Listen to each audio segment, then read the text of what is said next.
Hello. Good morning. Good morning. Glad to see you. Oh, there's echo. That's odd. Is there echo? Can anyone tell me if you can hear some echo?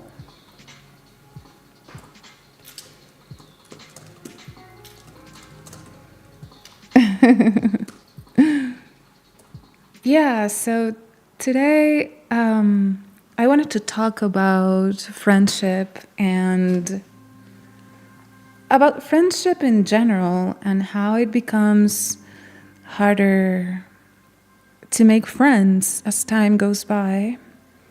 Hello.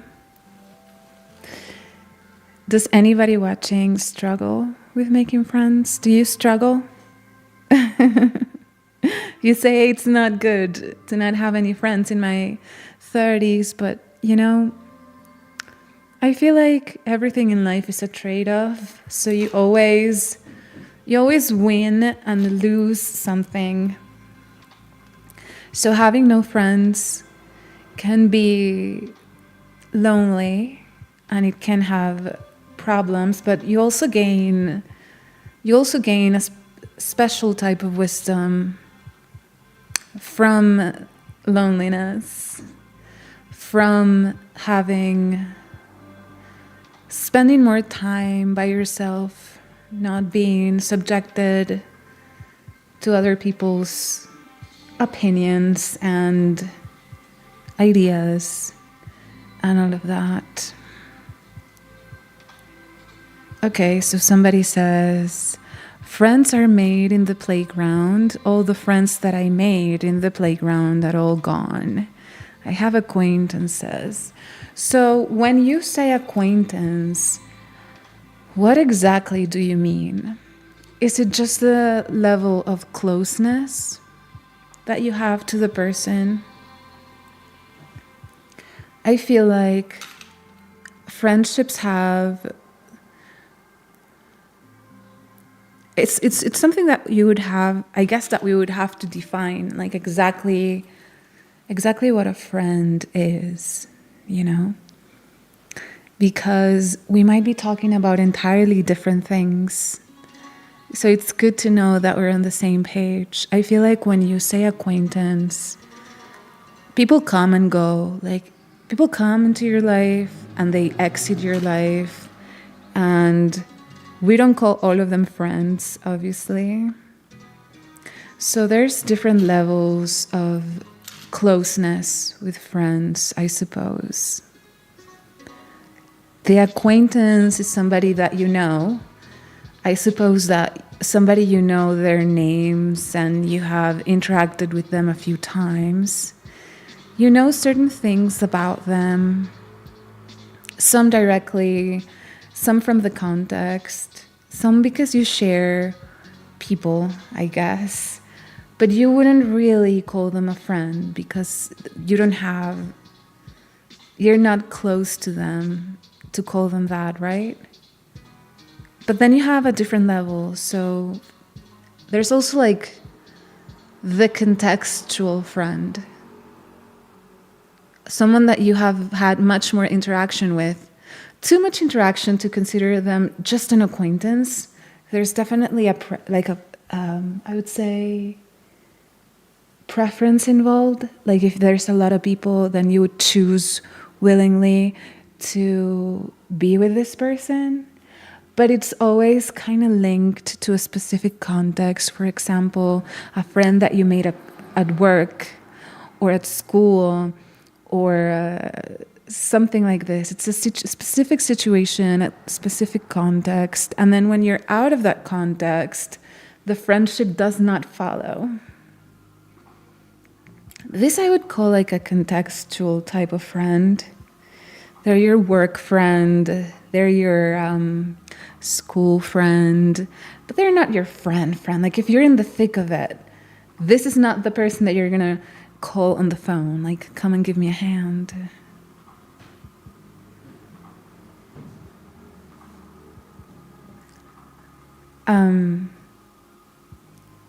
So yeah, I would say that these friendships are context dependent. And then you have a friend. And I feel like a friend is somebody that you can trust, is somebody that is not dependent on the context. Like you can call, if you're at school and you need help, you can give them a call. If you're at work and you need help, you can give them a call. You can give them a call at home, outside of any of these specific, constraints. And they would respond. It wouldn't feel weird to just call them out of the blue to talk about something, right? This is what we normally consider a friend. There's a level of closeness. There's confidences. You know their secrets. They know yours, right?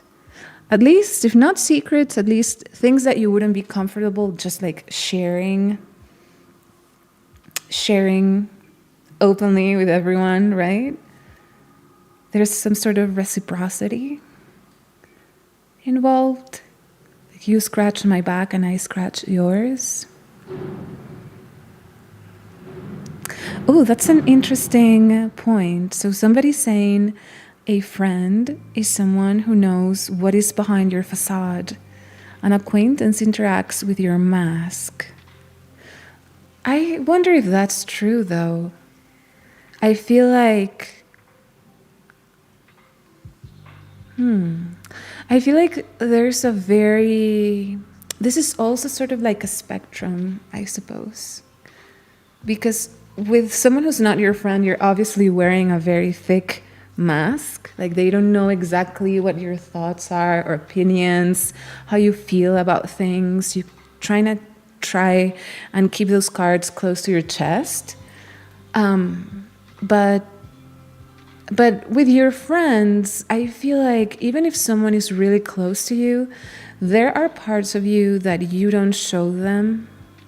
So it's not like they're interacting with the core of who you are. In fact, I feel like we keep some masks even to ourselves. We don't always confront the realness of the things that we do, the way that we feel. There's always a little bit of a mask there as well, So I think, surely they're closer to your core than just an acquaintance, but is there really, really interacting with your core true self? I don't know.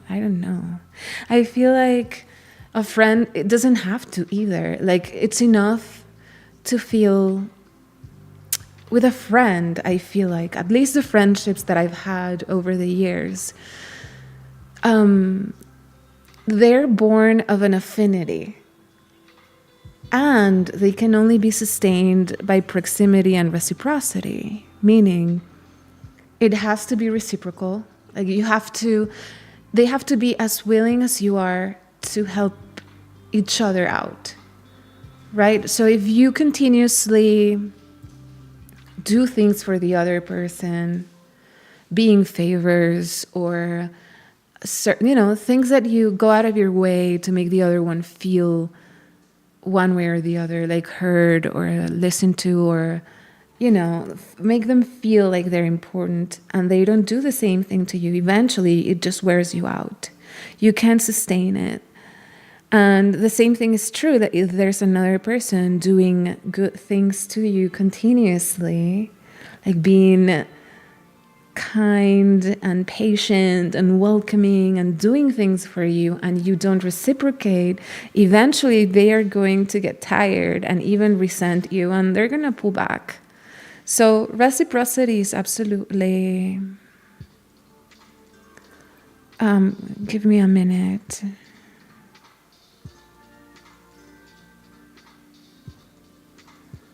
Okay.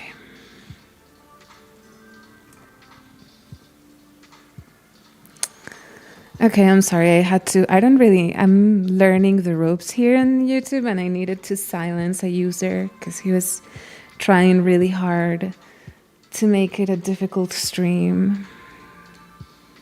And we don't want to have a bad time, so So yeah, where was I? I'm losing the plot here. Yeah, so reciprocity is necessary, and I feel like affinity is also very important. Like you have to like the other person, they have to like you. There has to be a point where you enjoy each other's company. That's super important. I've had good friends who I liked and it was reciprocal, but I didn't really have that much of an affinity with them. So I was often bored, and even though I really appreciated them and I thought they were wonderful people, the relationship just didn't last because there was something missing there. Like you don't necessarily have fun, or, you know, so it's just there's a disconnect in a way, so affinity is important. So I would say that having a friend is not an easy task. It sounds easy, right? You just have to find someone that you like, and hopefully the other person will like you. And then you are reciprocal in your actions towards one another. It doesn't sound like brain surgery. Then why is it so hard to have a friend, make a friend, have it, and then keep it? Because at least in my case, I've had friends. It's not like I've always been a loner, right? I've had friends in my life. But it's like boats passing each other in the dark. There's like, relationships tend to be, temporary. I've never had a friendship that's like lasted through time and space. They always end either because you're no longer in proximity to one another. Maybe you move to a different city or a country, or the other person does, and then you both try really hard to make the relationship work, but eventually the communication just becomes more and more like a chore because you grow apart. Your interests change. Your circumstances are very different. You're going through different things and you don't have a context to rely on. So even if you put your best, even if if you try your best to remain in touch, eventually it just kind of fizzles out, if you know what I mean. So I feel like this is one of the reasons that it becomes harder to sustain a friendship, is the lack of context as you grow. Friends usually have alignments with aspects of you. The level of friendship up to true love depends upon alignments. I agree with that. Absolutely. And resonance. I absolutely agree with that. Absolutely. I suppose here's what I've been thinking when it comes to this, is like, when you're young, when you're a little one and you go to like school, it's very easy to make friends. At least it was for me. I was always extroverted,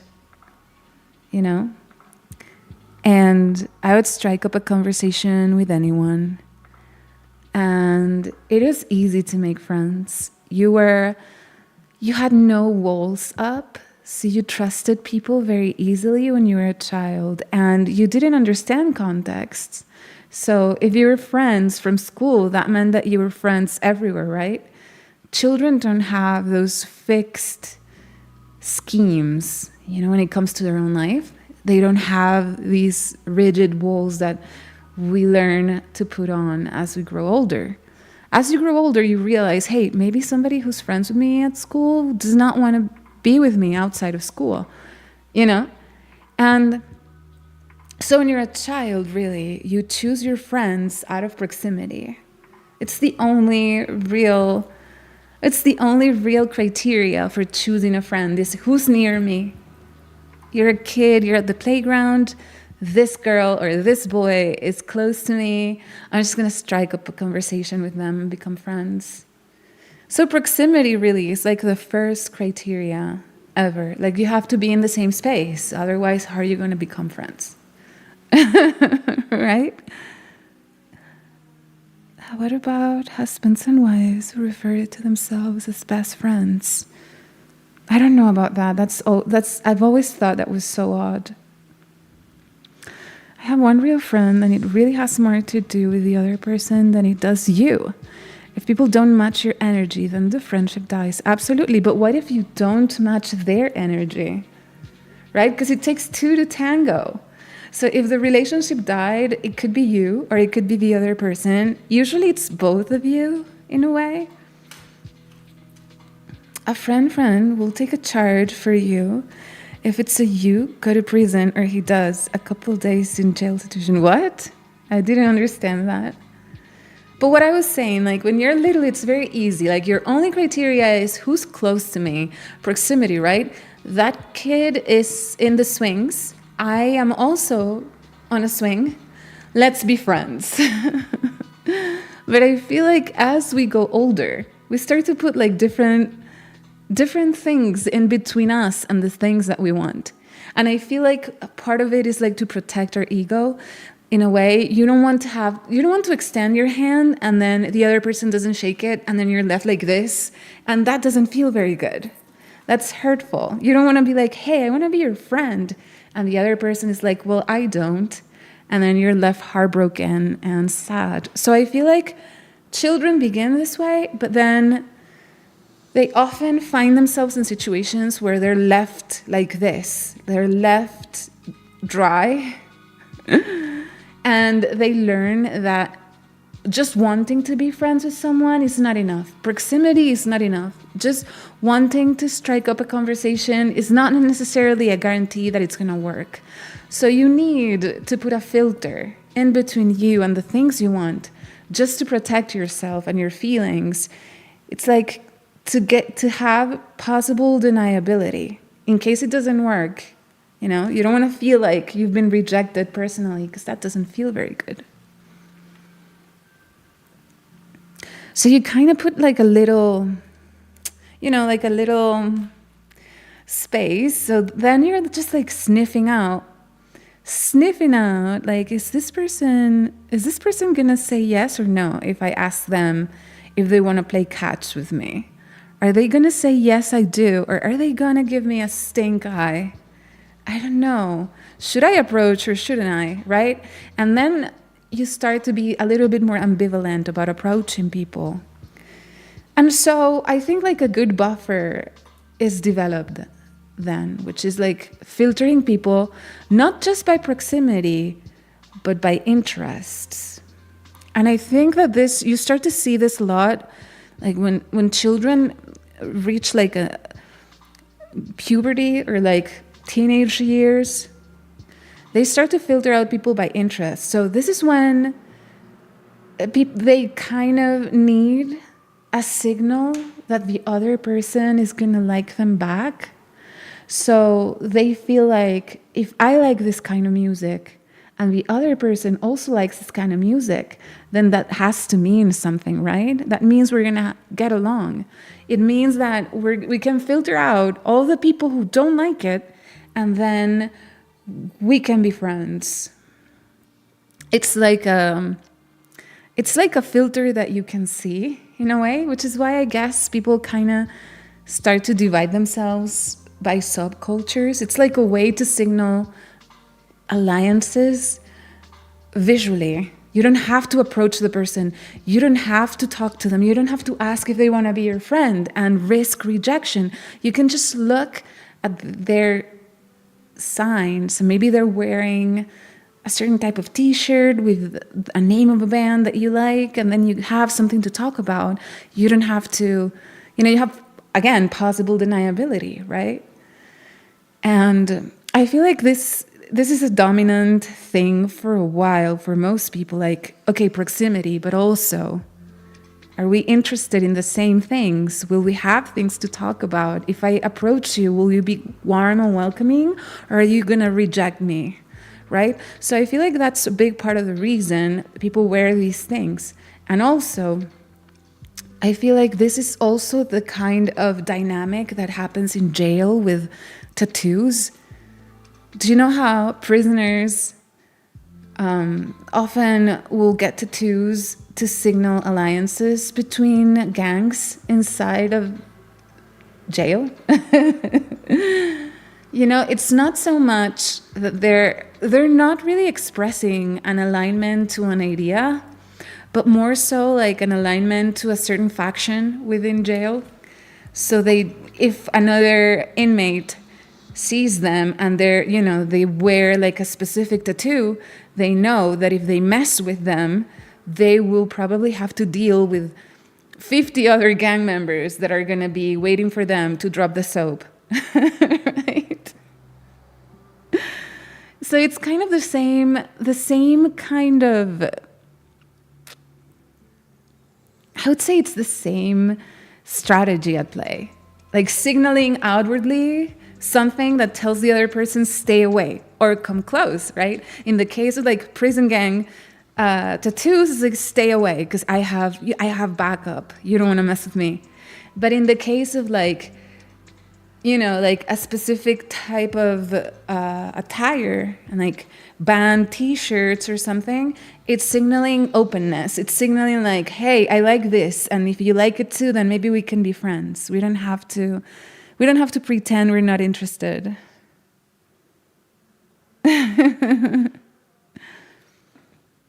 Let's see what you guys have to say. Friendship is something happening naturally over the course of time. We don't make friends anymore because we don't let ourselves take the time for a friendship to bloom. That is true. I agree with you. That's one of the reasons for sure. Which is the reason growing older makes it harder to have friends. Because you think you have more time when you're younger and less time as you mature. I guess with time, it's more like a curve. You have a lot of time, like more like this. You have a lot of time when you're young, but then as you grow older, you have more responsibilities thrown at you and less time because of that. But then when you get to your elder years and all those responsibilities are off your plate, I assume you have a lot of time again.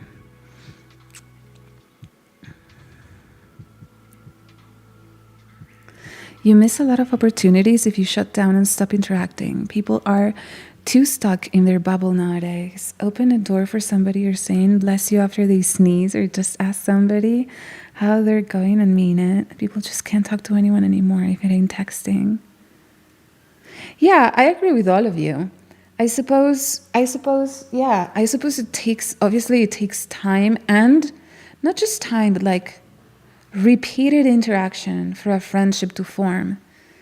And I think like normally what happens is like you bridge the closeness gap through interacting in time. So you start out as an acquaintance and then you become a contextual friend. And then in time you can take that friend from that context into your life, and then you become like actual friends. But it takes time and it takes commitment. And I feel like if people don't have a context where they can do this, it's that much harder.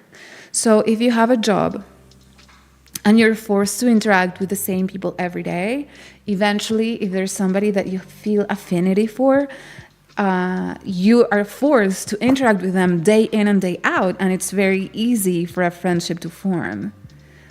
But if you are not in that type of context, if you don't have a job, if you work from home, if there's no context, then you would have to actually choose to commit time to this. And so does the other person. And honestly, I feel like most things in life happen while we're waiting for something else that's completely unrelated. Very few things we choose and stick with, because life happens on the subtext. You have a life that you live, that is the life of action, but underneath that there is the true life that's happening just underneath. So you think you're doing something, but in the background something else is happening. And I feel like, for example, friendships are often stricken that way. Like, you go to school, you go to work, you're not there to make friends. That's not why you're there. You're there because you're doing something else. You have a goal in mind, and then the friendships just happen. It feels organic. They just happen. But no, really, you committed time and effort without realizing, without doing it purposefully into these relationships just because you had to, because you were there. You know? People wear their mask because of fear, hide themselves in fear of judgment. To be authentic is to remove it, being afraid and forgiving of others. Have you had success removing it?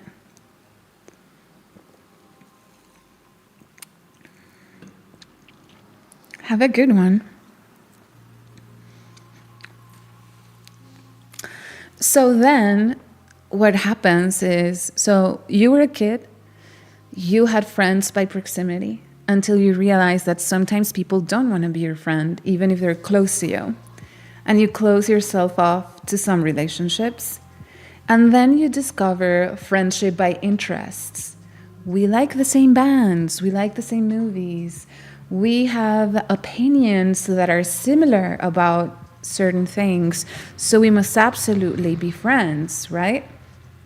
But what happens then, or at least that's what happened to me, is if you get disappointed, an interests friend, right, for example, betrays you, or you feel like you're giving much more than you're receiving, or maybe you saw them do something that completely horrifies you, for example, you realize that interests is not really a good criteria, really. I mean, it might help you discern at a first glance who might be open to become your friend, who you might have things in common with someone else, but it's not enough, right? Because sometimes someone who likes the same things that you like doesn't necessarily have the same values that you do. They don't necessarily understand the world or your friendship in the same way.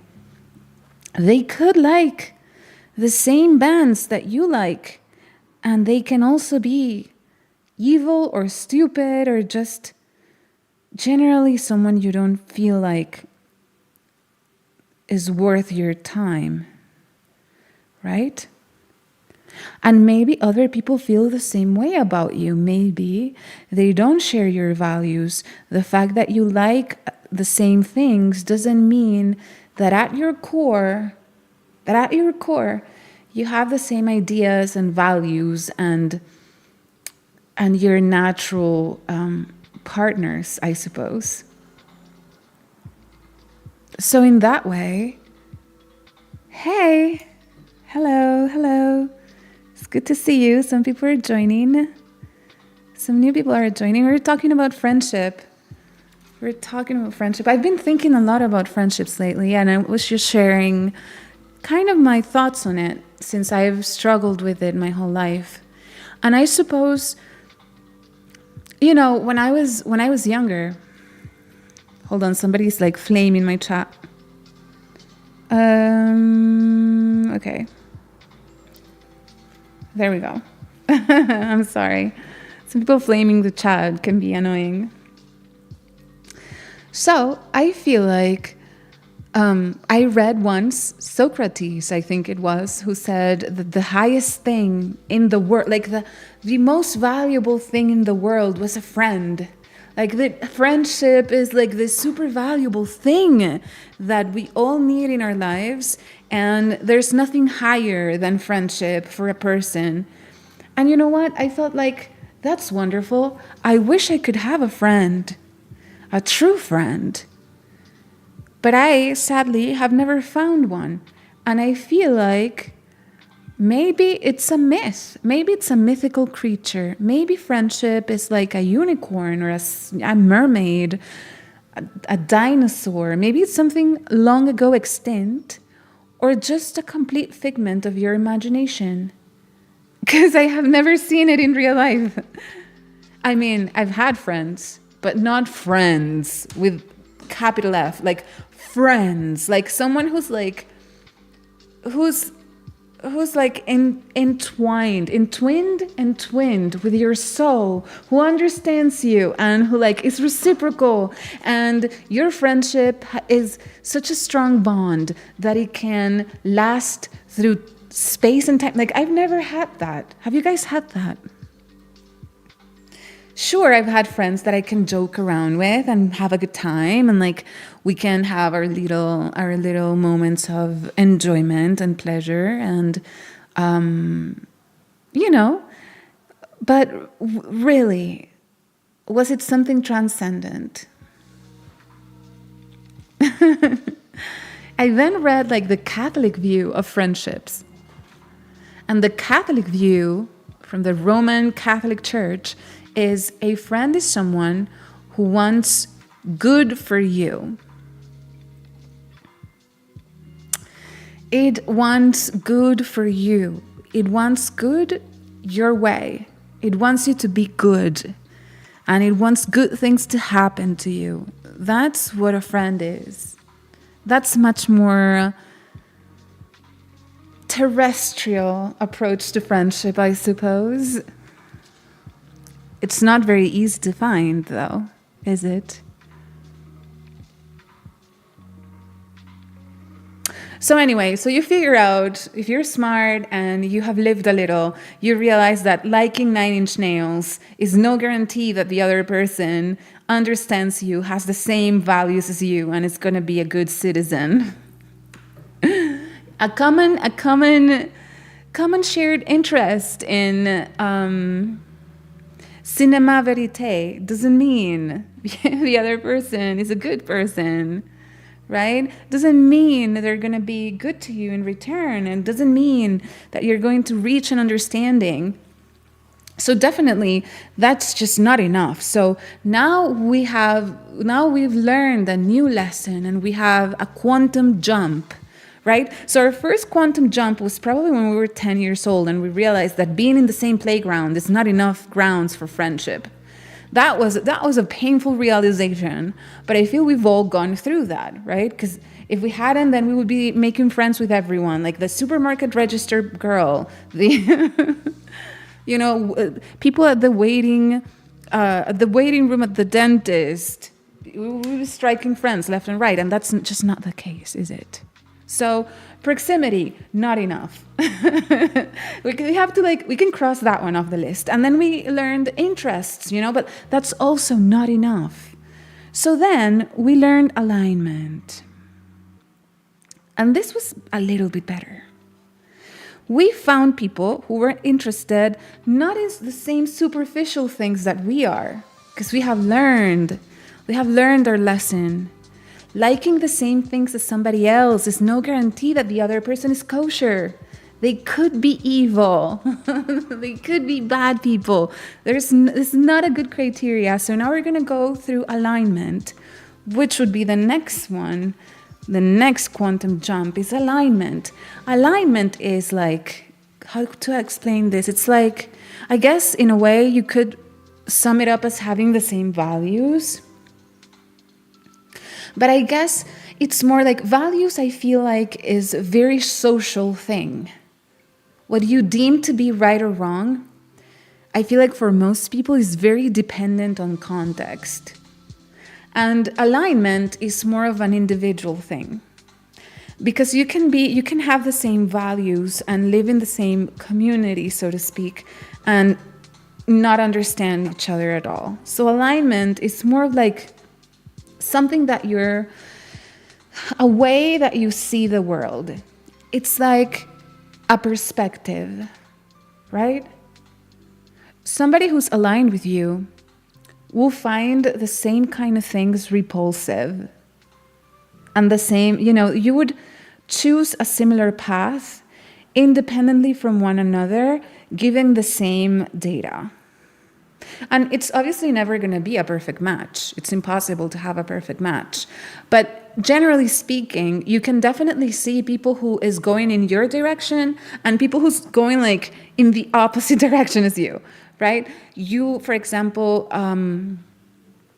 I don't know, maybe you're somebody who is, say spiritual, religious, etc., and then you have somebody who's completely the opposite, like they're into like academia and denial of anything like sacred and completely rational, and then you realize that there's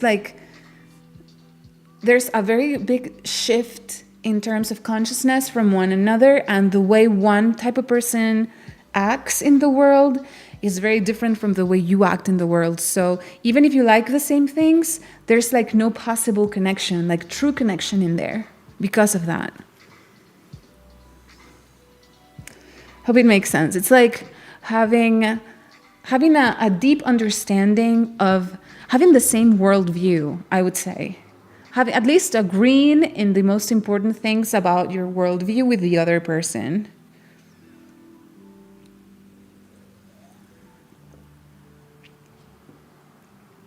And I feel like this is why, generally speaking, you can kind of predict who's gonna be friends with who, just looking at them, right? I feel like, for example, if you see someone and they tend to look a certain way or behave in a certain way and join certain causes, they tend to dress similarly, and you kind of can predict what they're going to think about many different things. You know what I mean? And I suppose there's probably like a psychological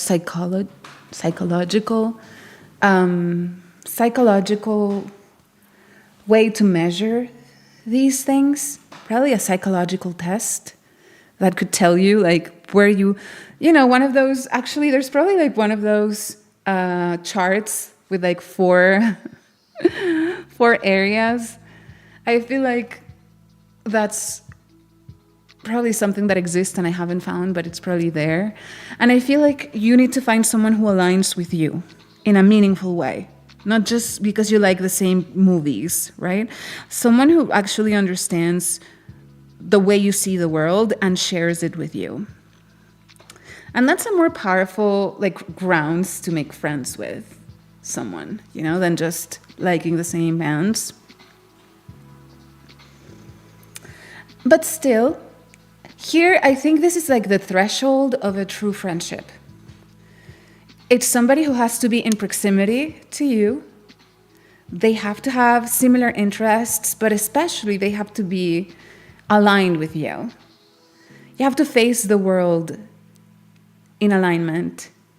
And that's grounds for a good friendship. The problem here then, now after this one, this is like the peak of the friendship thing. After finding someone like this is also not enough. Because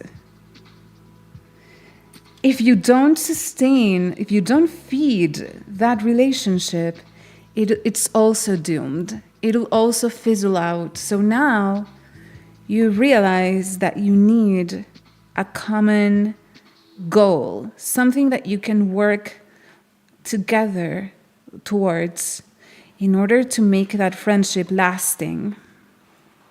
If you don't find a common goal, then your friendship is going to fizzle out in time. It's just a matter of time. It's a matter of time. If you don't have proximity, if something challenges the friendship and you don't have something to strive for together, then the friendship is going to fizzle out. So you also need a goal. You need a similar goal. Maybe your goal is, it could be something as tangible as like graduating university, right? You're both in the same boat, you're in the same school, and you both want to graduate, and this will keep your friendship going strong as long as the goal is alive. Then once you graduate, then, all bets are off. Like you could just lose your friend again. But as long as you have a shared goal, it makes a relationship much more strong, or much stronger. I love you looking down to your cheat sheet. No, I scribble. Like I like to scribble while I talk. It's not really it's not so much a cheat sheet as it is that I am like scribbling things as I talk, you know? And then, of course, you need to sustain friendship. You would need not only the goal, but you need affinity. You need to enjoy the person's company. And you need reciprocity. You need the other person to meet you when you're good to them. You need them to be good back to you. If they do something for you, you need to be there for them as well. That way, you can definitely create a true friendship. But it's so much that has to happen to have a friend that I feel like it's exhausting. It's exhausting. There's so much that can fail, and it does fail. That's why I've met very few people with lifelong friendships. One of them was my aunt, actually. She has a group of friends, and they're like 10 women, and they've been friends since preschool, and they're like 70. I always thought that was incredible. Like, they saw their children grow together. They're continuously inviting each other over to one another's homes. And I feel like part of the reason it worked is because they kept the same context. They were in the same context. They were part of a community, and they had many different bonds, like vertical bonds, like their parents were friends, but also their children were also friends. So like they were kind of crystallized in a social, network. They were part of a network. So it was way easy to maintain. And most people are no longer, that's not life anymore. I feel like you don't see people being fixed in a location for a long time. There's too much political instability, lack of opportunity. People value other things now. And there's also a lot of, I feel like people are so invested in keeping networks online rather than in person. Is just so hard to upkeep. I wonder one question. When you look for a friend, is it a woman or a man? Generally speaking, I prefer female friends. I don't know. I feel like men are way more open, but I don't know if men and women can be friends if there's sexual attraction in the mix. I suppose I would have to... I don't know. There's always that kind of, that subtext of like physical tension going on. And I've had male friends that been my friend for a long time. And then for example, to give you an example, I once had a friend and I had a boyfriend. And when I broke up with the boyfriend, this friend was all over me. Like the next day, he was like, my turn. And I was like, wait a minute. Weren't you my friend? And so once I told them there's like no chance I wouldn't hear about them ever again, like from 10 to 0 in like 30 seconds. Very cold, I must say. Very cold. Like for a woman, it doesn't work like that. So when you have someone who you've been friends with for a long time and they just drop you like that, it's difficult to process.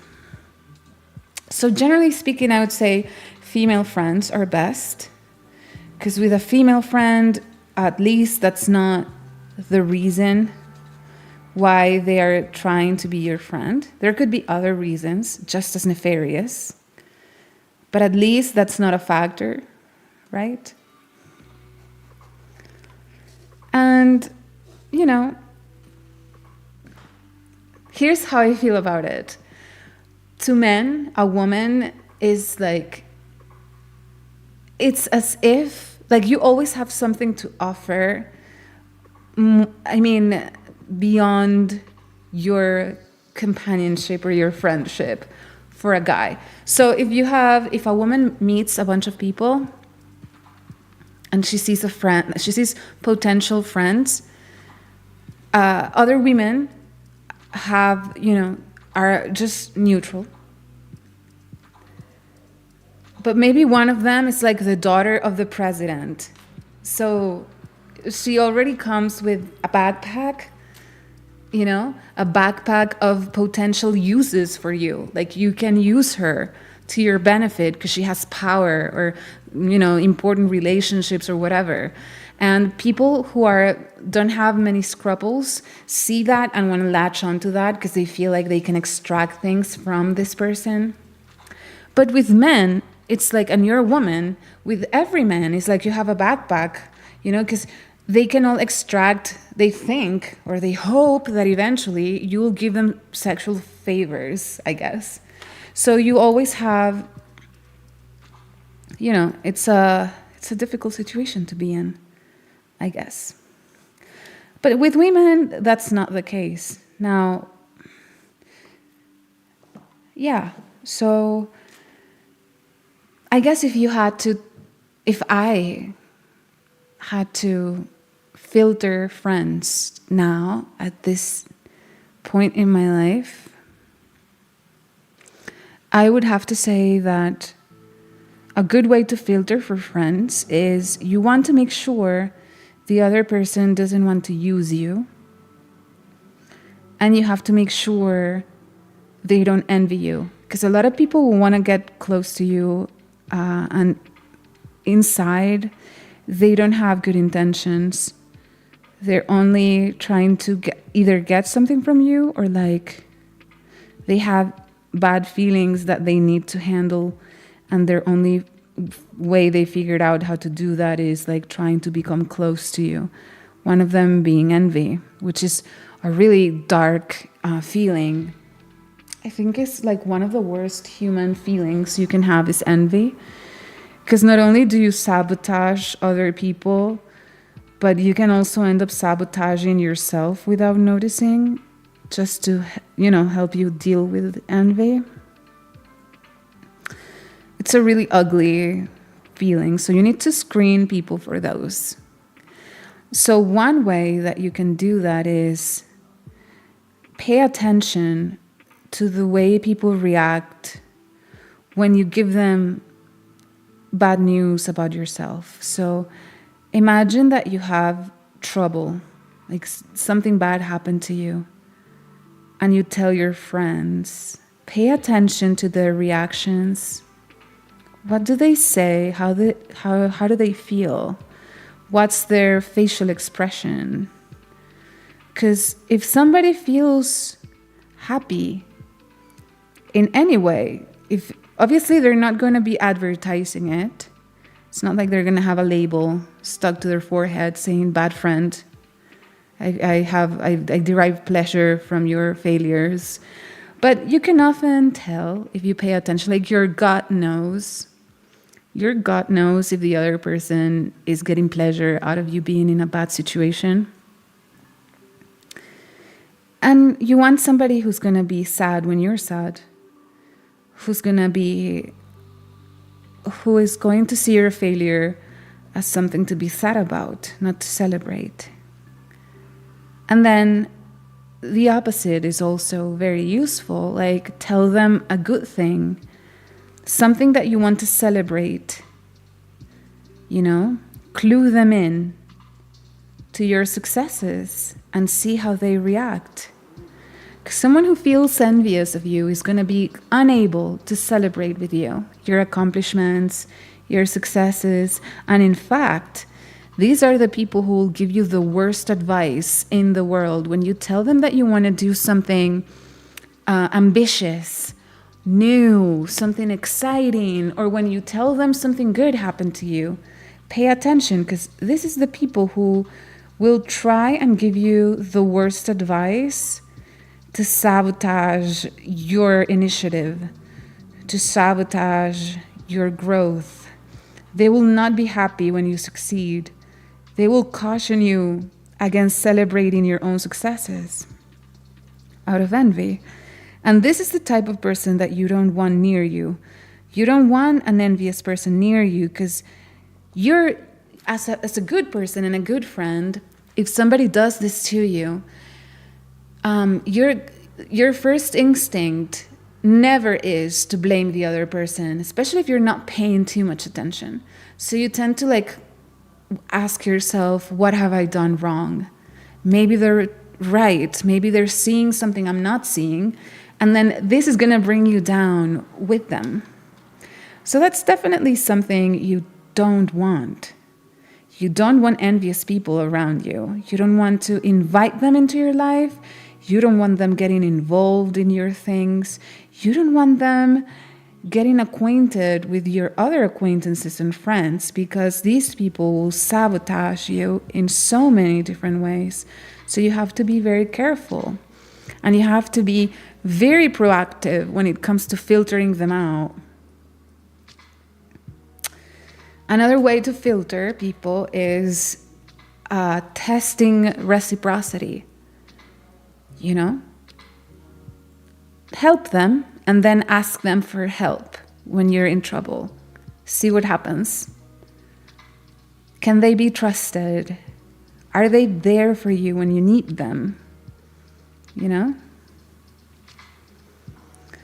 So those are a few ways in which I would screen someone. But I feel like as we grow older, it becomes much more of a challenge to make new friends. I feel like people, when they're young, they have these friendships that they have acquired while in school or college, or even your first job. And back then, when you're very young, you're not as reserved. You have more time. You're not as worried as you are when you grow older. And so it's very easy to make friendships, and some of these friendships tend to last for a lifetime. But if you miss that boat, it becomes harder and harder, because you're not in school anymore. You don't have a context that you can share with people, so you don't have proximity with anyone to help something like this develop. So what do you guys think? I feel like a potential strategy to make friends, like if you wanted to. I'm not saying that you have to by any means. There's a lot of people who are just content being on their own. There's less people to cater to. There's more space, more silence. You get to know what you truly want better. Because I feel like humans oftentimes are like putty. They tend to merge with other people that are close to them. They absorb things from them, points of view, a general feeling about their lives, the world around them. So in a way, it changes you as a person. You end up being the average of the 5 people that you're closest to. And so sometimes if you're alone, you get to understand yourself much better without so much interference, right? I have only one friend since 25 years from school. Interesting. Very difficult to make friends after 30 years old. It's always sad to hear when good people with a good heart are alone or feel alone. I don't feel like loneliness is necessarily a bad thing. You know, this is something that I felt like since I was a child, I would say. It always surprised me how people would reject certain feelings. They would avoid them at all costs. Like the negative ones, like sadness or anger or fear. And they seem to want to live only in happiness and like warmth and confidence.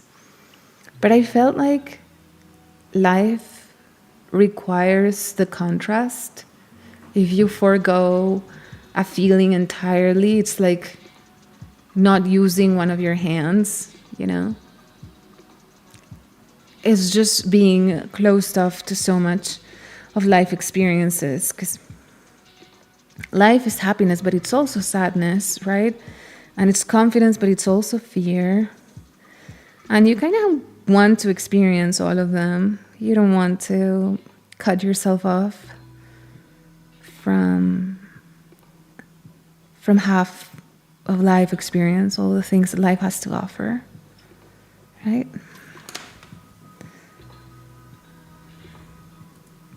I don't know. I feel like it's important to learn how to be with a feeling like this, even if it's uncomfortable at first. You have to learn how to live with these feelings, accept them, feel them, and learn what they have to teach you, because they're there for a reason.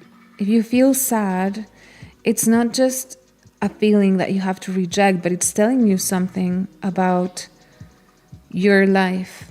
And I feel like this is something a lot of psychologists miss. When somebody's feeling sad or anxious or depressed, it's usually the way that your body communicates with you. 'Cause sometimes we don't realize, we don't see or feel or understand that something that's happening to us or something that we're doing is bad for us. And sadness or anxiousness or fear, these are feelings that are like an alarm that your body is giving you. It's like when you put your hand, like imagine you put your hand on a stove or something and it hurts and you take your hand off. If you didn't have that sensation of pain, things would be terrible. You would burn your hand. You need to experience these feelings because they tell you something. They tell you, take your hand off of that stove or you're going to have a bad time. You know, I remember my grandma once she had to have surgery for her back, and something went wrong and they ended up severing one of her nerves that connected her hip to her leg. So it was a pretty important nerve, and they told her that it was going to grow back within a year or so, but it never really grew back. So she had no sensation on her leg. And the problem was, she could move the leg and she could walk, but the problem was she couldn't feel the leg very well. So she would bump her leg against the walls. For example, if she turned on the shower and put her leg in first and the water was too hot, she wouldn't notice. So she had a lot of problems. She got burned. She would get bruises on her leg because she couldn't feel it. And it's the same thing happens if you're like constantly trying to ignore emotions of fear or sadness, rejection, anger. It's like you're blind. You're not paying attention to what's happening, because that means that you have to do something in your real life to change your circumstances. And so often psychologists want to convince you that what you need is maybe to take a pill or go to therapy and talk about it. And really what you need in reality is fixing things in the real world. Like you need to fix your situation. You need to fix your life. And no pill is going to give you a different life circumstance. No amount of talking in therapy is going to put you in a better situation. That's something that you have to do yourself once you identify the source of your pain, I guess. I don't know how, but I got an email about this live stream. Thank you, turn the page. If you got an email from me, you must have signed up. You don't remember. See,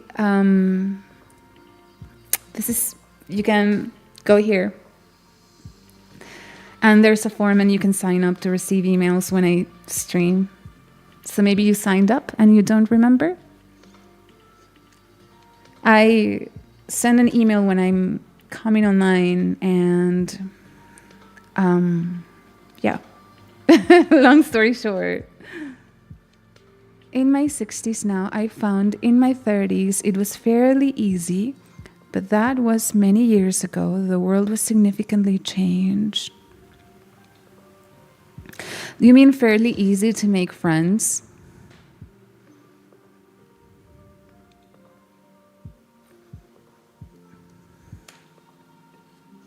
I mean, I suppose if you have a life situation that sucks and you're just stuck in it and there's nowhere you can go and nothing you can do about it, I guess it helps having somebody to talk about it, someone to talk to about it.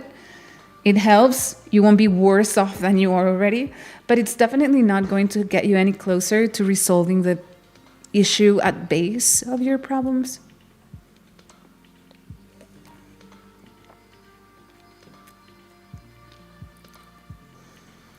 So that's what I feel like happens. Now, I don't know. I've been thinking like good examples of friends in like movies or literature, and I can't really come up with many. I suppose you could say, I don't know if you guys read, I think you call it Don Quixote in English. Don Quixote. He has a friend, Sancho Panza, and usually with friendships in movies and books and stuff, they tend to be complementary. So if one of them is head in the clouds, the other one is feet on the ground. If one of them is like, I don't know, a dreamer, the other one is a doer, and so on and so on.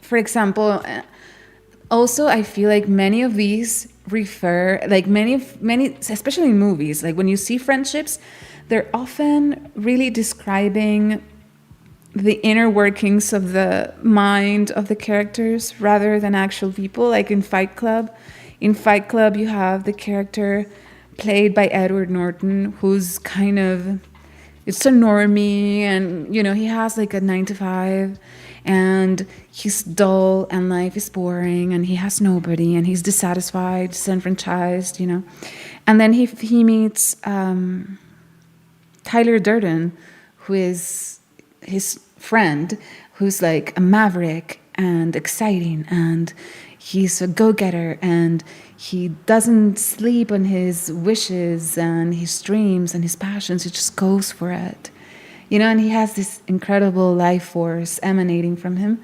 And I feel like, and then he meets Darla, who's like the love interest, and she's dark and moody, but I feel like by the end of it, you realize that it's just the same person. It's just different personalities within him, but not really personalities. I guess it's just like different parts of his psyche. So he has like the part of him that is active and plays and does things, and then the part that ruminates and sits back and it's like feels helpless about life. So I don't know, sometimes friends can resonate with different parts of your own interior, right? Like they can kind of take the place of part of you that is hidden and comes out when you hang out with them more. I guess that's like the most interesting friendships in any case, when you do this for the other person. You want to talk about Fight Club? So Fight Club, we can talk about Fight Club. So Fight Club came out in 1998, I think, or 1999. It was the same year as The Matrix. And they're pretty similar movies in many different ways. The book, though, is quite different because I read the book. The book was written by an author called Chuck Palahniuk, and he was very in vogue. He was very popular back in the 90s. He had several books. The one that I feel like is his best is not even Fight Club, which is really good, but he has another one called Choke, which was really interesting. He tends to write about these characters were like in the verge of snapping, you know? Wasn't there a rule about not talking about it? Well, I'm not in the Fight Club. I am way too pretty. Way too pretty to be in the Fight Club. I wouldn't want anyone's fists going anywhere near my face. But you know, Bob had bitch tits. So in the book, and this doesn't happen in the movie because I guess they didn't want to freak out the audience, but in the book, it's not just Tyler Durden who is an alter ego of the protagonist, but Darla also is. So he has two alter egos or two other personalities. One is Tyler Durden and the other one is Darla. And she's not a love interest at all. She's part of his psyche, the feminine part of his psyche, I suppose.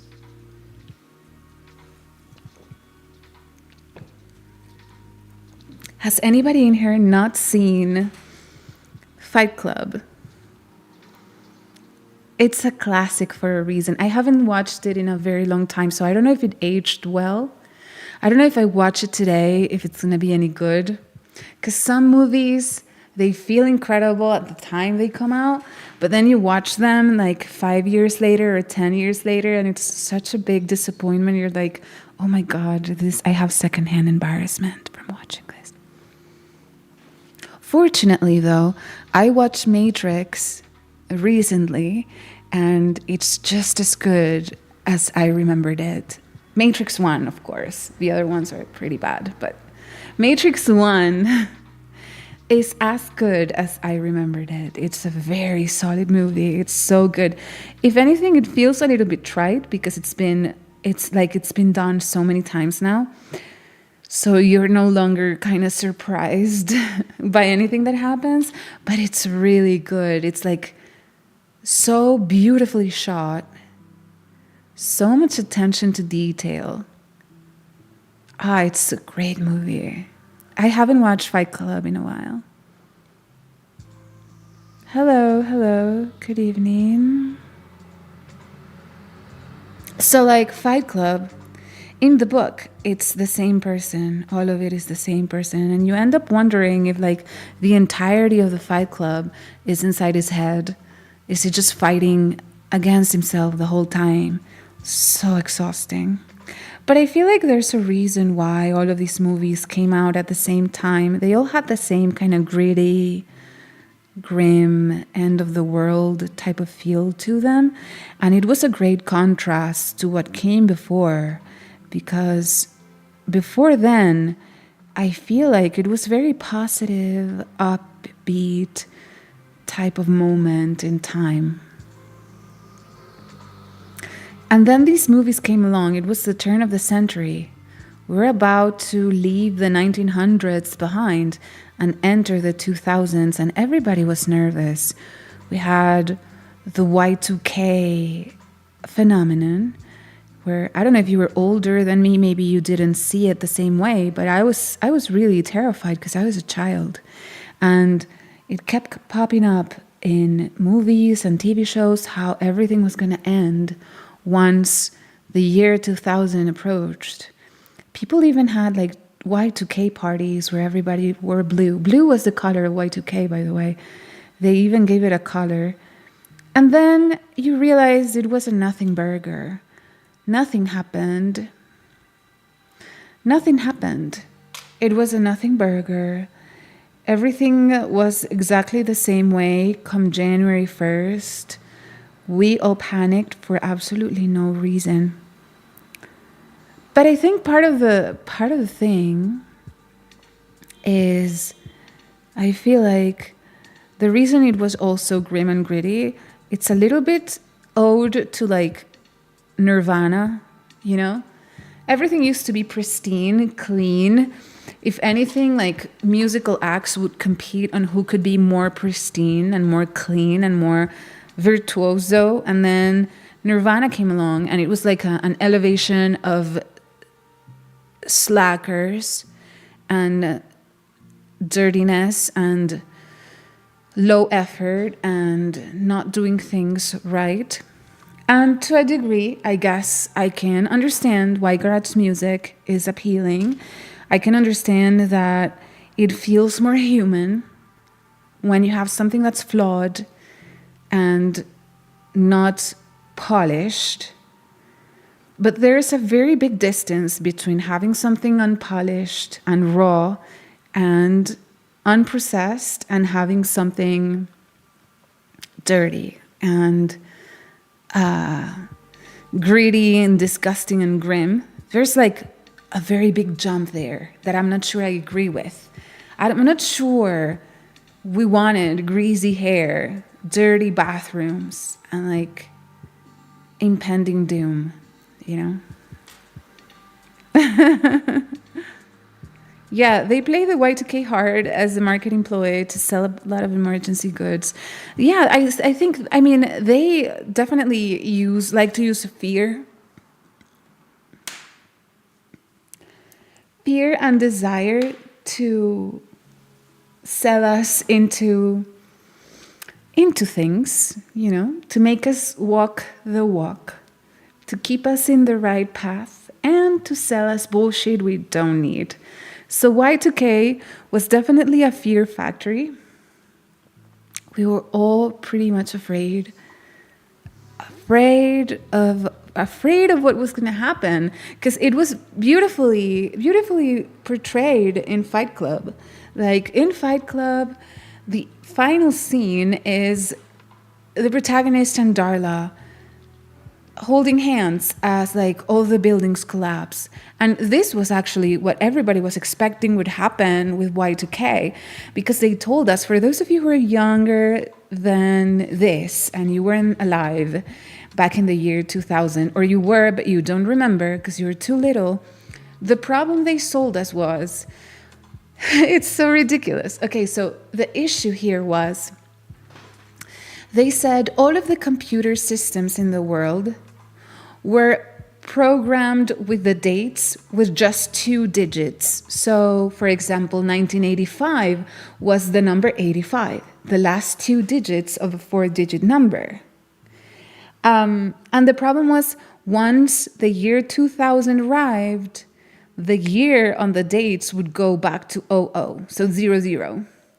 And the computers would think that it was 1900. They wouldn't know it was the year 2000. So the banks were going to fail. Like everything was going to go to the shitter. Like civilization as we knew it depended on these dates. And the dates were confusing. And we were all going to, we were going to go back to the Stone Age, basically. Like basically everything that was everything that depended on computers was going to be destroyed. We're going to go back to Stone Age. We're going to have no fridges, like no way to refrigerate food, banks collapsing, your savings gone, public transportation no longer working. We're going to have to use it, to make fires to warm each other with. So everybody was afraid, and people were like, half of people were afraid and the other half were amused. I remember Seinfeld had an episode on Y2K. I think I remember Seinfeld having an episode about it, like preparing for Y2K. It was in every single TV show did something about this. It was so much paranoia. And yeah, dude, it was so scary to me because I was a child and I was not used to that. And I didn't have a bank account because I was a child. But I still was afraid that civilization was going to collapse. And what would happen then? Once civilization was lost, there would be absolutely no friends, of course, but also no life. No life on planet Earth was going to be capable of sustaining itself after Y2K. So yeah, that was an interesting time. And also, Matrix was a very interesting movie. Can you guys think of other movies that came around the same year with a similar theme? Like, I remember those movies that were like, whoa, you know? I think The Sixth Sense was also one. What year was it when The Sixth Sense came out? Do you guys remember that movie with, what's the name? Bruce Willis and the little boy? I don't have my phone here with me. Okay, I'm gonna look it up here on the browser. So like Sixth Sense, year of release. Okay, so The Sixth Sense was released in 1999. See, I was right. And this movie also had like a plot twist at the end that was shocking. I want to have like a full list. Okay, full list of movies released in 1998, 1999 by popularity. Oh, American History X, The Truman Show is also from 1998. Oh my God, they were definitely prepping us. They were definitely prepping us for this. So I don't know if you guys see it. I don't know if you guys see this, but like, okay, so we had, during the same year, we had the same couple of years, right before the turn of the century, the turn of the millennia,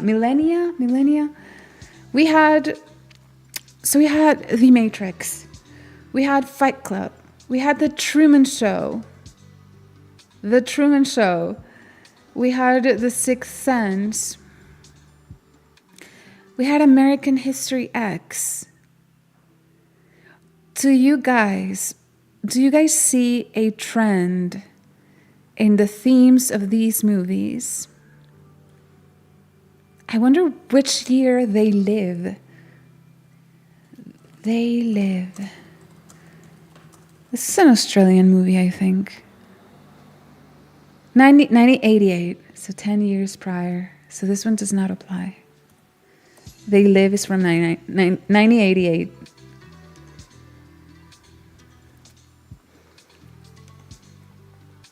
So Truman Show and The Matrix especially, I feel like are the best. Fight Club is good, but I feel like the best examples of what I'm going to tell you are The Matrix and The Truman Show. Do you see the parallels between these two movies? Does anybody see that there is a very close... I mean, these are two movies that have nothing to do with one another in terms of like aesthetics, the actual content of the story, the feel of the movie, the color palette. Like, it's completely different, but they're the exact same movie. Do you see it or no? The Truman Show, for those who don't know, it's a movie starring Jim Carrey.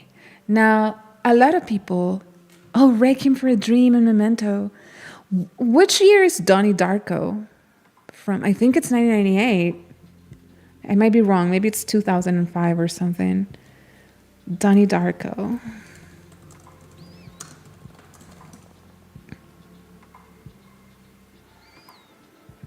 $2001. Donnie Darko. Okay, so, but let's talk about this. Let's talk about The Matrix and Truman Show and why it is the exact same movie. I don't know if you guys see it, and I feel like this is very obvious to someone who has been reading and learning about this for a long time.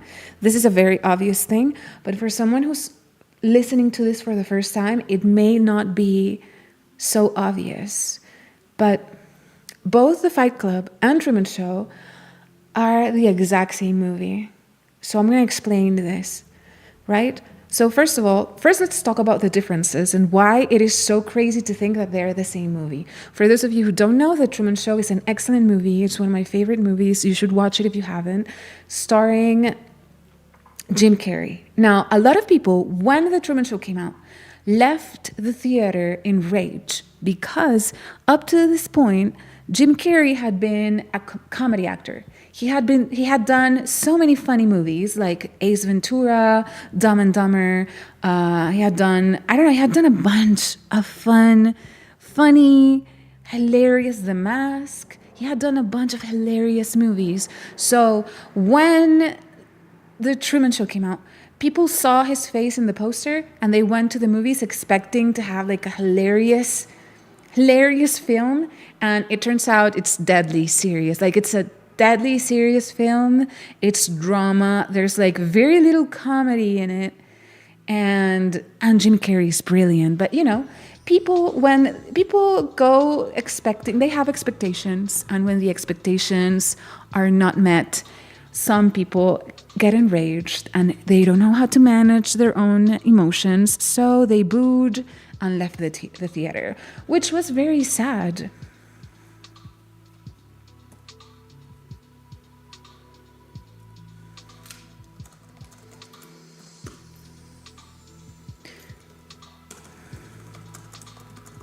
And this happened to Jim Carrey in other movies as well. Like, for example, The Cable Guy was a funny movie, but it was like a scary, funny movie. Scary being the biggest factor. And people also didn't like The Cable Guy and also left the theater. And then Eternal Sunshine of the Spotless Mind, which is a very sad movie. They also didn't like him in that movie. But I'm happy to see you back with your shark talk. What is shark talk? What does that mean? Shark talk? I don't know what you're saying. So anyway, so The Truman Show was a movie starring Jim Carrey, where he is a guy with a seemingly normal life. He has a wife and he has a job and he lives in the suburbs in a very pretty town, and life is just wonderful for him. He goes about his life and like a normal person, but suddenly he starts feeling that something isn't right. People are not reacting to the things he's saying in a natural way. Like, he starts feeling like people are running off scripts. Like, his wife has a script. She's not being an actual person when she's with him. And odd things start happening. Like, he's walking out of his house and suddenly a lamp falls from the sky, like a very professional looking lamp, like a cinematography lamp, falls from the sky, and it has the name of a star written on it. And he looks up and it's just the sky. And then he realizes that the people walking around town are doing loops around his house as if they were extras in a movie. Like, a child with a bicycle will go by, and then a yellow car, and then an old lady, and then this and that, and then it would repeat itself over and over again. It was like a loop, and he noticed all of these things, and eventually, through the course of the film, you learn that he has been tricked. So Truman is actually a real person, an orphan, who was put into the biggest studio ever created. It's like a dome, and the ceiling of the dome mimics the sky, and he has been raised within the studio his entire life. Every person he interacts with is an actor, and everything is full of cameras, and everybody is hooked to the Truman Show.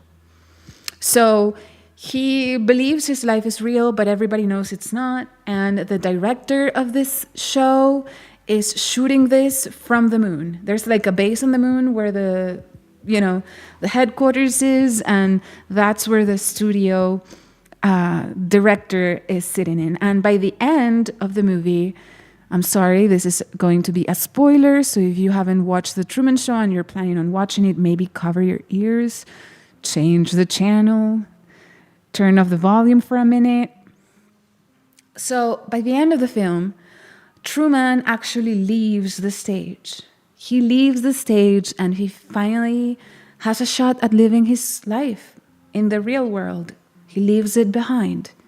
He sails all the way to the edge of the dome and just exits the stage. And the interesting thing, though, is the reason he had never done this before was because he was taught since he was a child to fear water, to fear leaving town. So they told him his dad had drowned. That's how he died. He drowned in the sea. And it was very unsafe and dangerous to sail and this and that, to prevent him from ever trying to sail, because it was a studio. They didn't want him to reach the end of the set. But he does, and he exits the set, and he gets to talk to the director about everything that's happening to him. So this is one movie.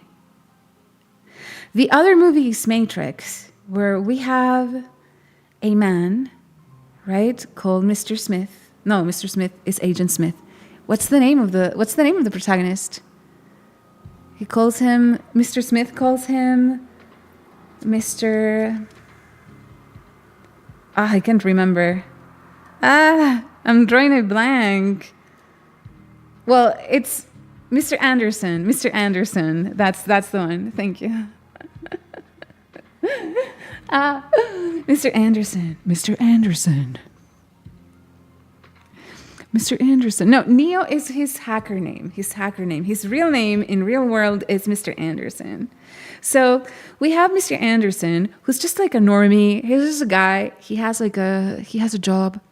He works at a cubicle doing, I don't know, data entry. I don't know. He has like a very boring job. He lives in a shit apartment, tiny, messy, ugly, dirty, because remember, we're in the grunge era, so everything has to be dirty and unclean. So anyway, and he's a hacker. So he has hacking as a hobby. It's a very common theme in the 90s, being a hacker. It almost makes you like a demigod in the late 90s, being a hacker. You're very cool if you were a hacker. You had like god powers. You go like, they all typed so fast. And you could do basically anything you wanted to because you were a hacker, obviously. So anyway, Mr. Anderson was a hacker, and the movie begins, and he's toying with certain ideas, right? He's looking to understand what the Matrix is. What is the Matrix? He's asking these things in chat rooms and stuff, and like falling asleep, and then he has to go to work the next day and whatever. So, on one of the first scenes, he finally gets contacted by someone, and they tell him, like, you want to know what the Matrix is? You want to meet Morpheus? And so, you got to follow the white rabbit.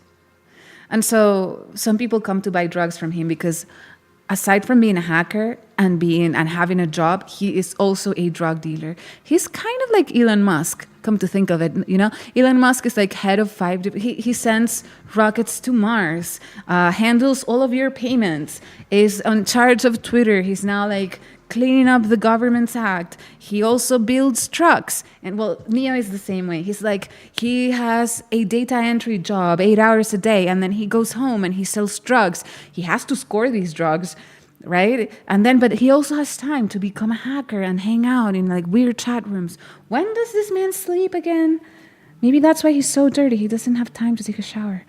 Anyway, people come looking for drugs, and the woman is sporting like a white rabbit in his shoulder. So he's like, oh my God, this person could predict the future because they knew if somebody with a white rabbit is going to come knock on my door. So he comes along with them and then meets a woman who tells him to pay attention, that he's gonna have to, face a situation, and then he has to pay attention, and then he's gonna meet Morpheus.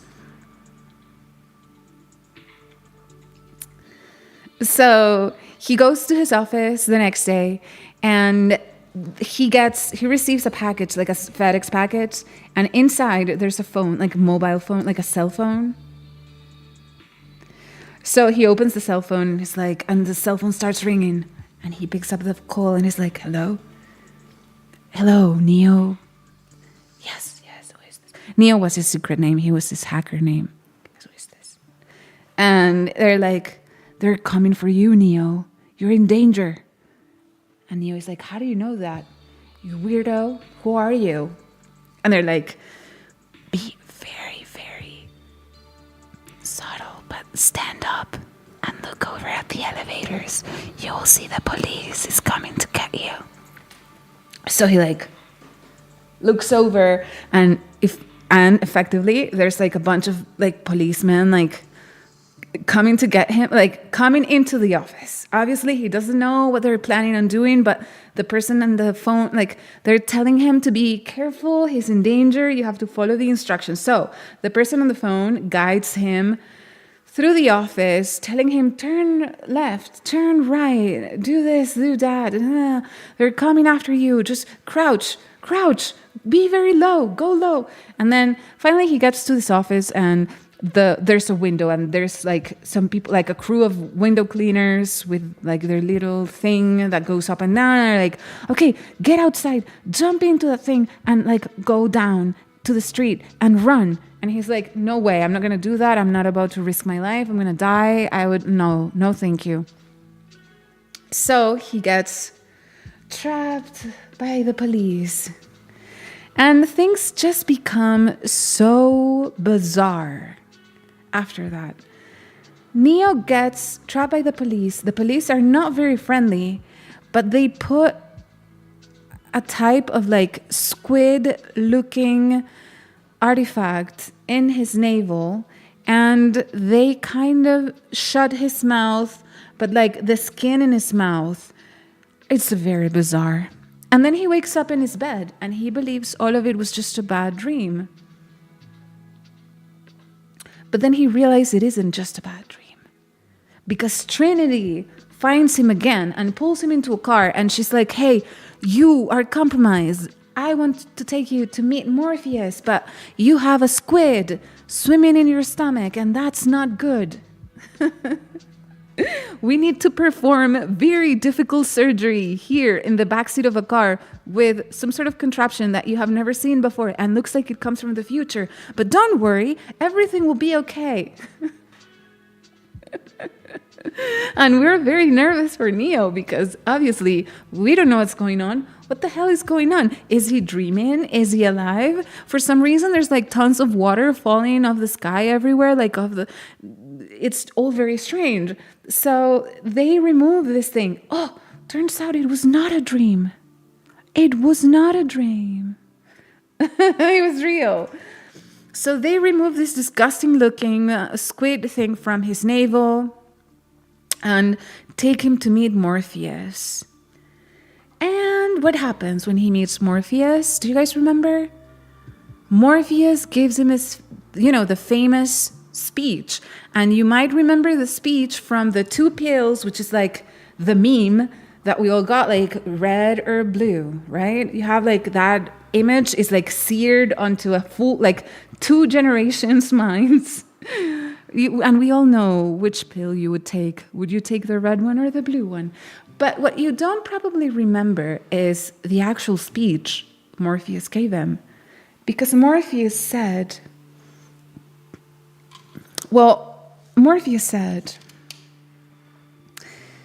the world as you know it is not real.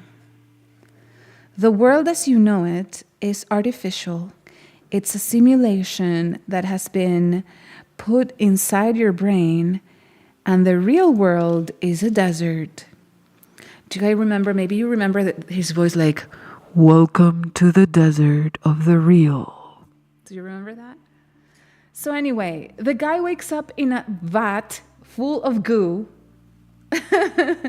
and suddenly he realizes, he looks over and there's like billions of vats full of goo, full of people like floating in them. He wasn't the only one. It was all a lie.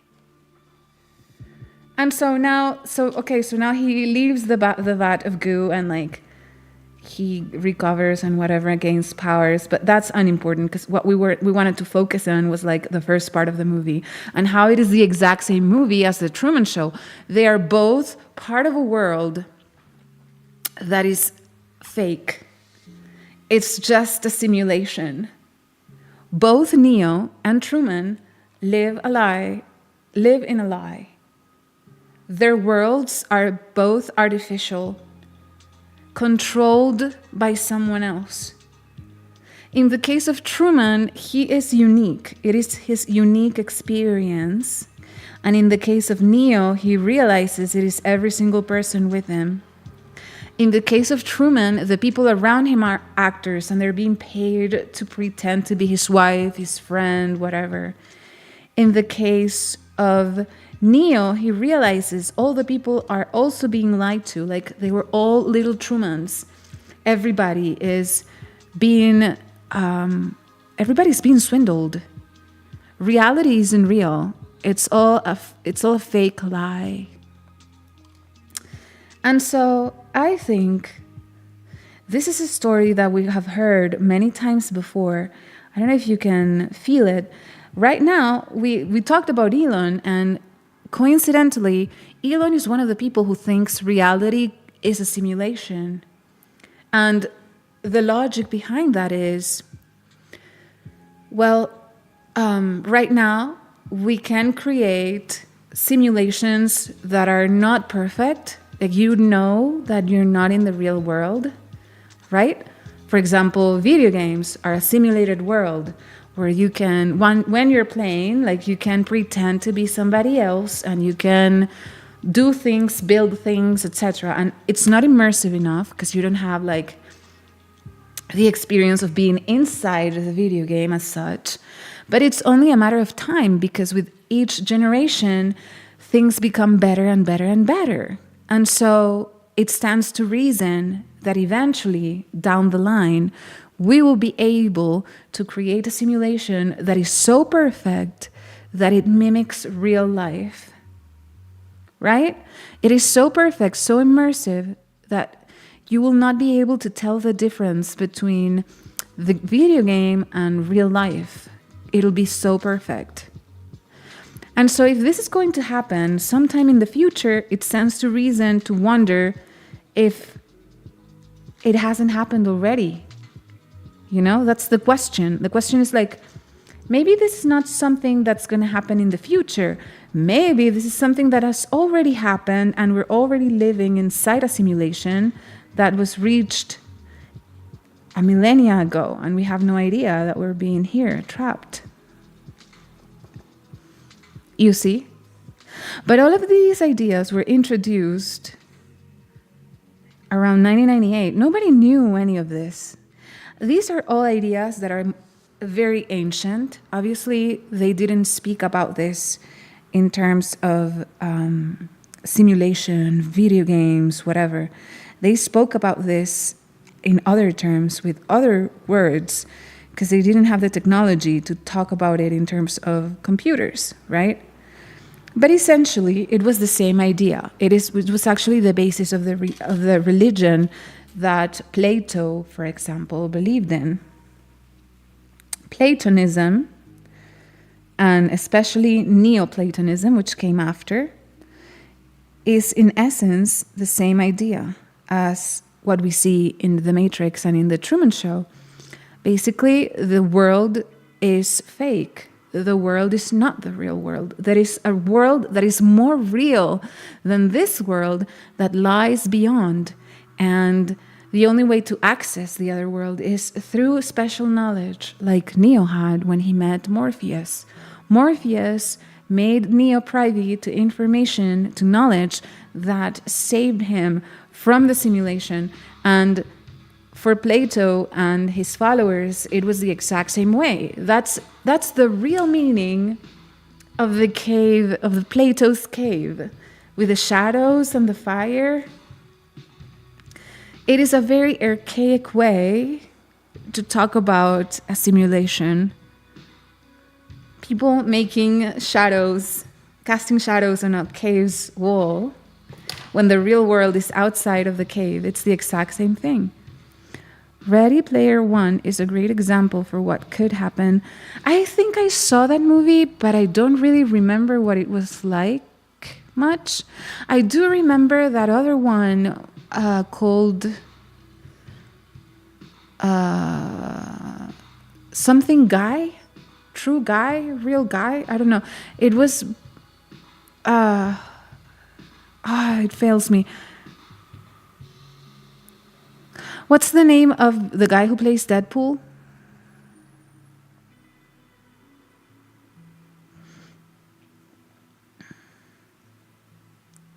What's the name of the guy? Free Guy. Yeah, that one. Free Guy is the same thing. It's a guy that realizes he's an NPC within a video game.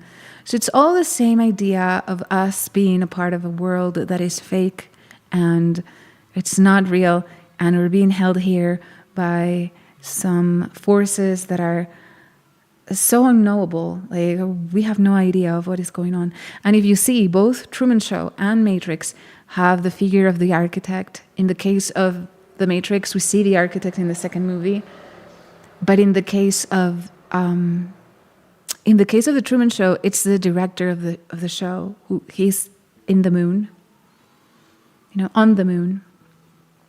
And it's the same character. It's the person that keeps the whole simulation going.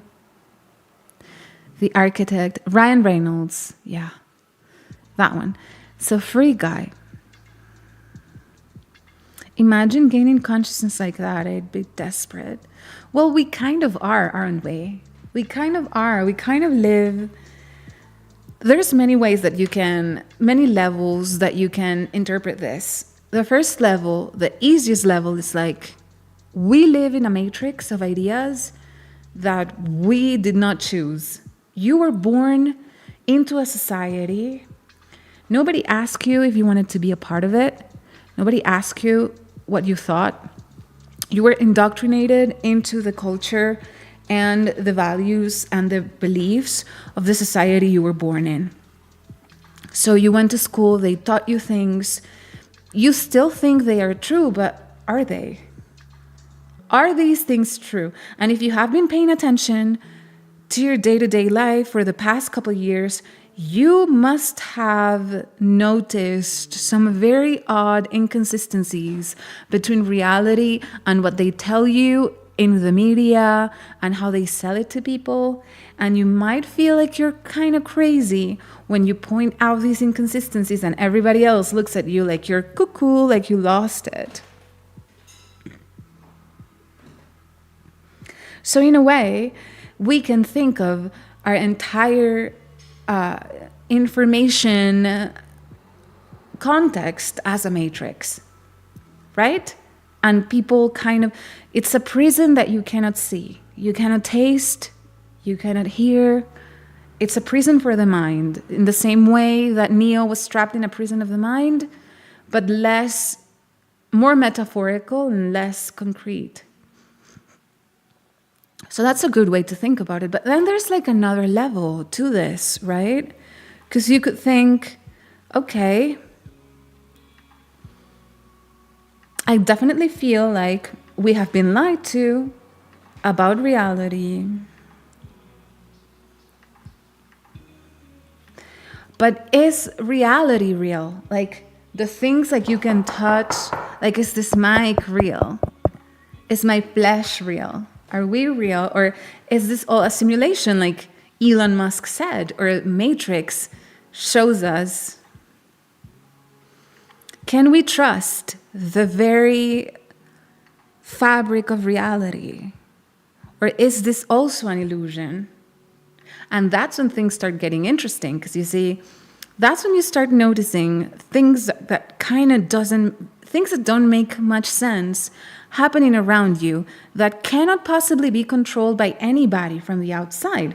This is not your school lessons. This is not CNN.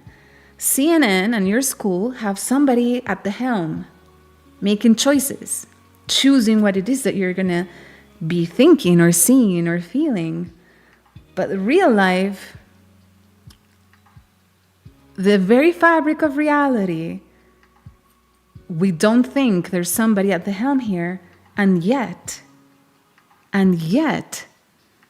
things that seem to be impossible happen all the time.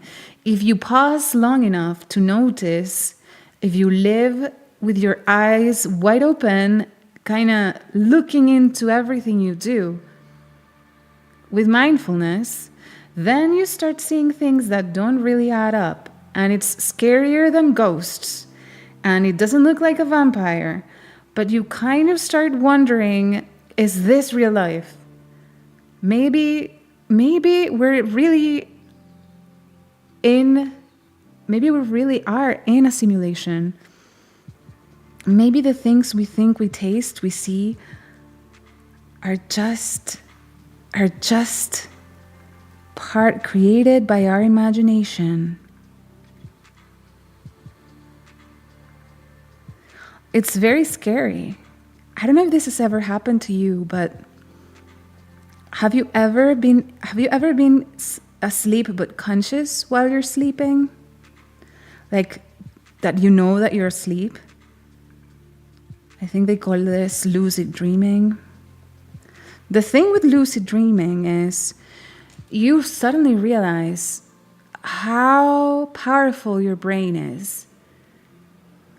If you're truly lucid in a dream, you get to see everything that happens in the dream and think about what you're seeing at the same time. And when you wake up, some of it you will forget, but some of it you will retain. And what you realize is everything is incredibly detailed. There's smells and textures and colors and spaces, and you can even feel like the ground beneath your feet. And all of that is created by your brain. None of that is real. It's like having a space inside your mind where your brain runs simulations that you actually participate in every night. And the only reason that you think your dreams are vague is because you don't remember them the next day. It's because your brain kind of makes you forget what you saw. But if you're lucid within a dream, then you will remember it. You will remember the level of detail is incredible. And so you think, well, if my brain can do this while sleeping every night, who's there to say that my waking life is not also a fabrication of my mind?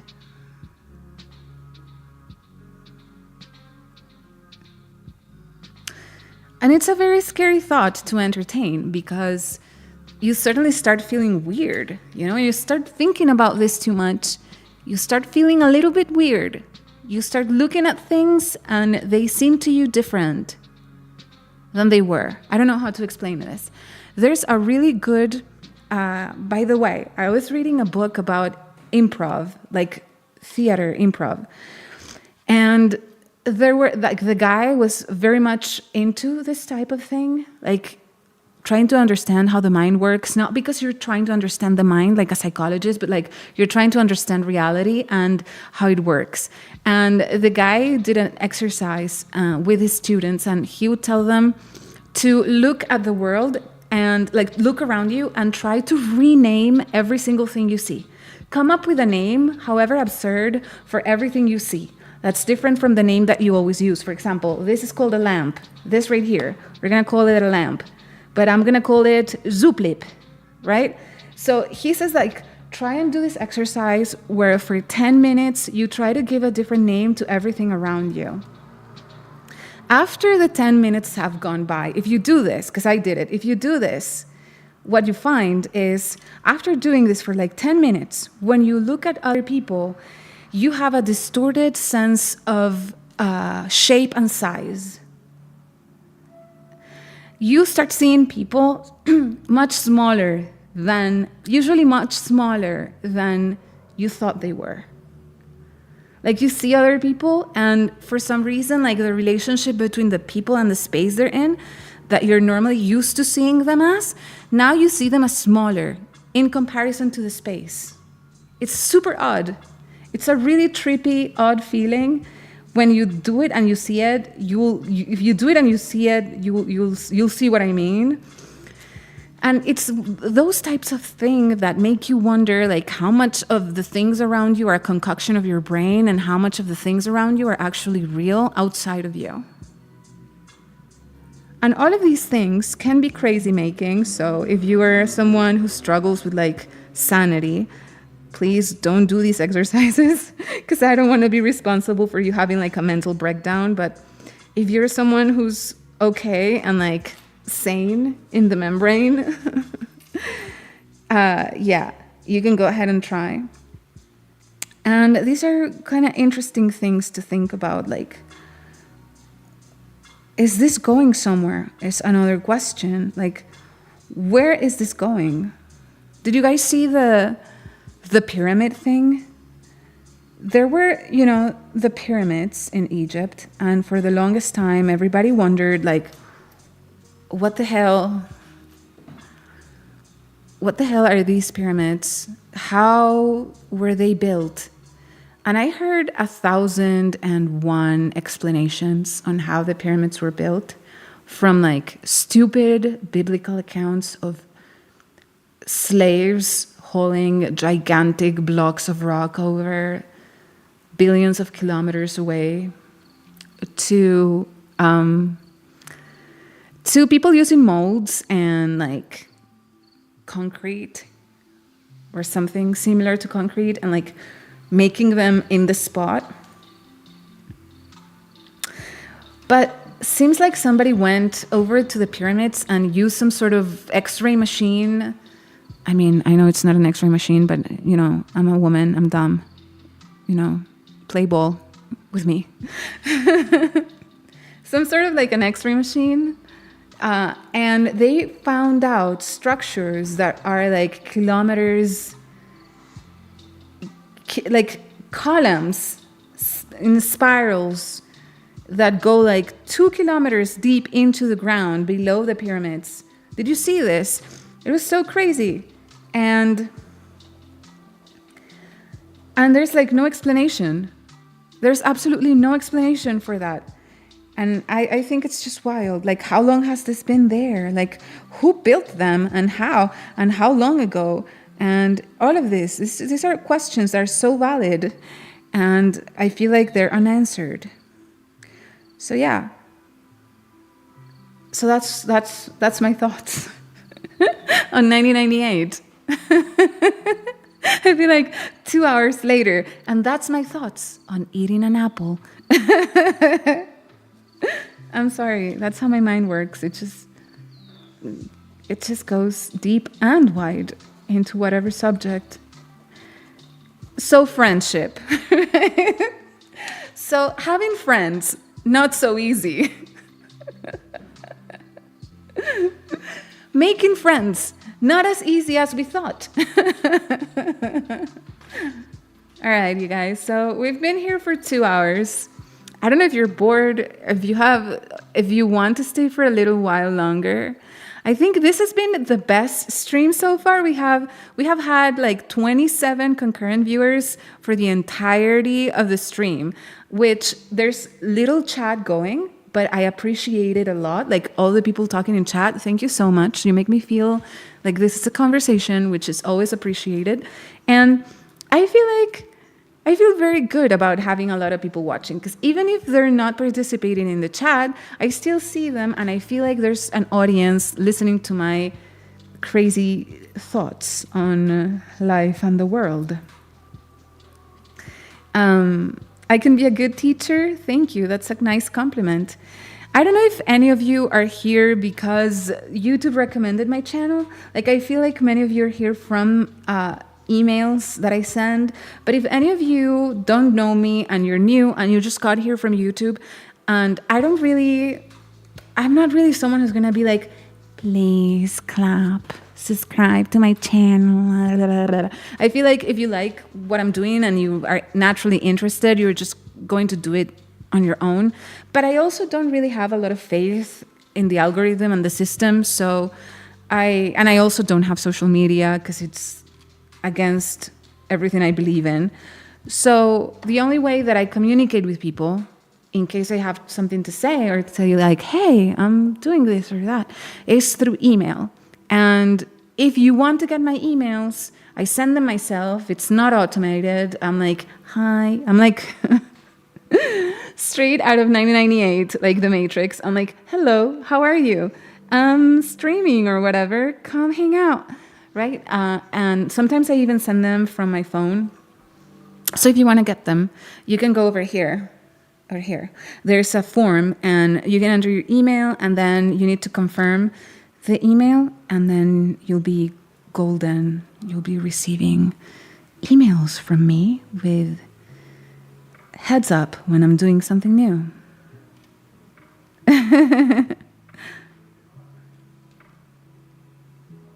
In general, you don't often find people on the internet who are interested in such topics. It is nice to find them.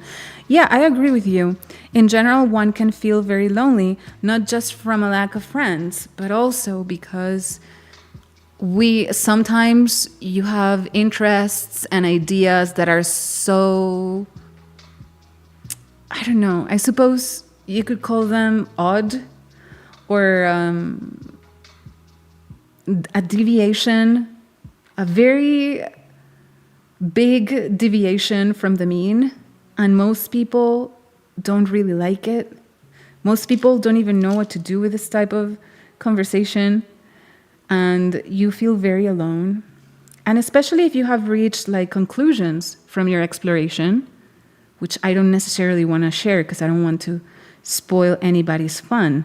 But like if you do this type of thing and you wonder about these things with enough intensity, you end up making up your mind about how things work one way or the other, and that colors your decisions in life. So you end up doing things in a very different way than you used to because of the information or the explorations that you have done. And then normal people don't get it. So they'll be upset that you're not doing the same things they are doing. You're not just following along. You're questioning things that they consider to be sacred, and so on and so on. And so it becomes kind of lonely. So it's good to have a spot online where you can actually share this type of thing with other people, like-minded people. Yeah. So anyway, I hope you guys had a good time. My intention with these streams, I want to continue to do them, but I am figuring out YouTube. So I don't really know YouTube as a platform yet. I don't even know what my channel is going to look like. I absolutely want to continue to do streams because I enjoy them very much. But I wonder if I was going to do videos, if I should maybe create another channel for them, or if I should do both things in the same channel. I don't know if you guys are more familiar with YouTube than I am. What would be considered a better practice? I'm just kind of doing the streams because I am hoping to get all the requirements that I have to meet in order to have my account fully functional. Because right now I have the functions of my account limited because I haven't had enough viewership, enough subscribers or whatever the past year. So I'm trying to get to the threshold to get my entire account unlocked. After that, I think I will be doing videos. I'm excited about the prospect of making videos on a subject. But it's always fun to ramble and talk at length without having to think about editing it or a B-roll or whatever. So anyway, I hope you guys have a wonderful day. Thank you for watching, and I'll see you again soon.